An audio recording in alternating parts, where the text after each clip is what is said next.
Greetings everyone, this is Mr. Mull, and in this video we're going to do a little intro to circular motion. Before I show you a little video of an object in circular motion, I'd like you to maybe pause the video and ask yourself the following question. In which one of these cases is the object accelerating? So press pause, read through these, and decide if you think this is an accelerating object or not. Alright, we're going to first off recall that an acceleration, a vector quantity, is defined as the object's change in velocity over a change in time, the rate of change of velocity. Now velocity has direction. So if I have a change in velocity, then we must be having acceleration.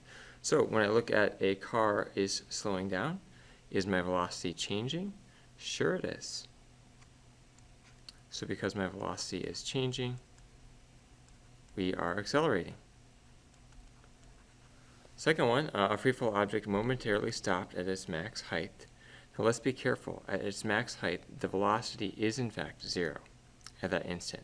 However, if it's accelerating, all that means is that its velocity is continuously changing.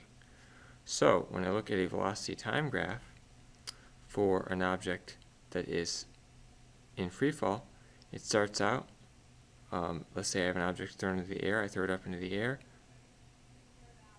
There's my velocity versus time graph, and at that moment, at the very tip top, it does stop for a second. Velocity is 0. However, its velocity is still changing. So it's still accelerating. Last but not least, a ball is tied to a string being swung around in circles at constant speed. Yes, it's moving at a constant speed. However, acceleration is a change in velocity, and because the direction is changing, it is actually also accelerating as well. Because the direction is changing. So I want to show you a picture of an object that's traveling in circular motion. So go ahead and do that now.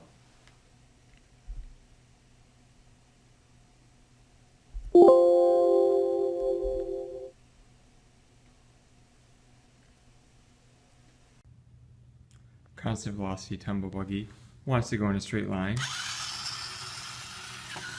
but it can't. So as you're watching this tumble buggy go around in a circle, I want you to answer the question, where do you think it's going to go if I cut the string in relation to its circular path? And where is there a force currently pushing or pulling it toward? It is moving in circular motion.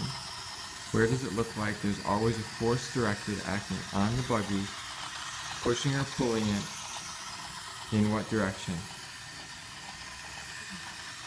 Alright, well the answer is there's always a force pushing or pulling it towards the center of the circle. In this case, the tension is acting as a centripetal force, and if I cut the cord at just the right moment, what we're going to notice is that instant the car will go. Alright, so now that we have seen that little video, we're going to talk about the type of acceleration that you saw. And so let's draw a little picture of an object that's moving around in a circle. So here is our object. So at any given point here, it has a velocity that is always going to be directed tangent to the path. When I cut that string, it actually shot off tangent to the circular path at that instant, and then always towards the center. In the direction of the net force, which was provided by the tension, we're going to have a centripetal acceleration. And so our velocity is going to be tangent. So let's say our object is moving in a circle. So we're going to talk about centripetal acceleration.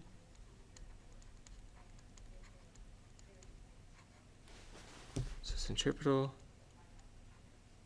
acceleration, A sub C.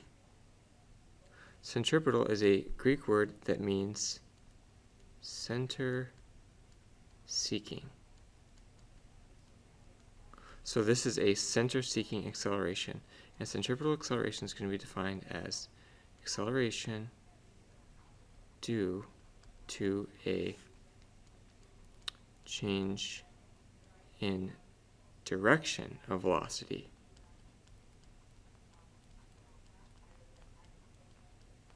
rather than a change in magnitude.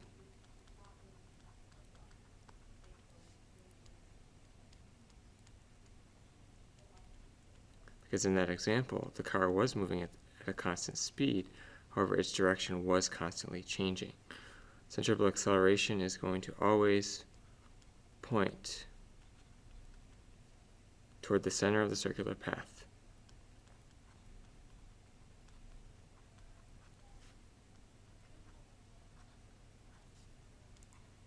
Which will also be in the direction of the net force acting on the object, keeping it in a circular motion, which we're going to talk about tomorrow.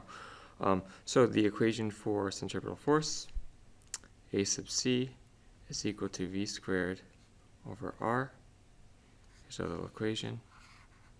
So A sub c is our centripetal acceleration,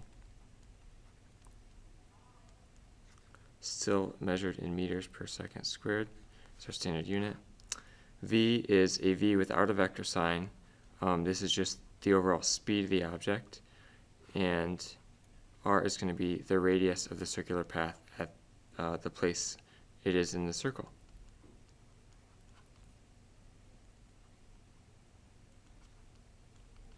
So I just want to do a quick example using this new little equation for us. Example number 21 says a jet airplane is flying in a horizontal circle of radius 500 meters. So I can draw my little plane here. Okay, drawing a nice little circular path. Here's our plane.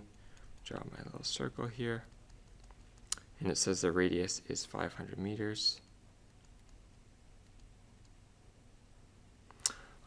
It says such that the jet will complete a full circular motion in a time of 25 seconds. So that's how long it takes to go around once. It's actually also going to be the period of rotation, or revolution of this thing, how much time it takes to go around one cycle. But for today, it says how many g's of radial or centripetal acceleration. Radial just means centripetal, or towards the center, does the pilot experience. So if we want to know how many g's, how many multiples of 9.8 of acceleration it's going to have, we need to figure out what its centripetal acceleration is. So we're going to use our new equation.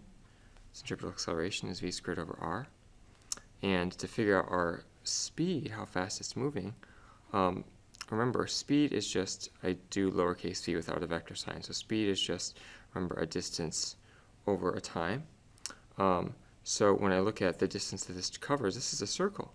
So the distance is just going to be the circumference of the circle, which is, of course, 2 pi r. That's how far it went around.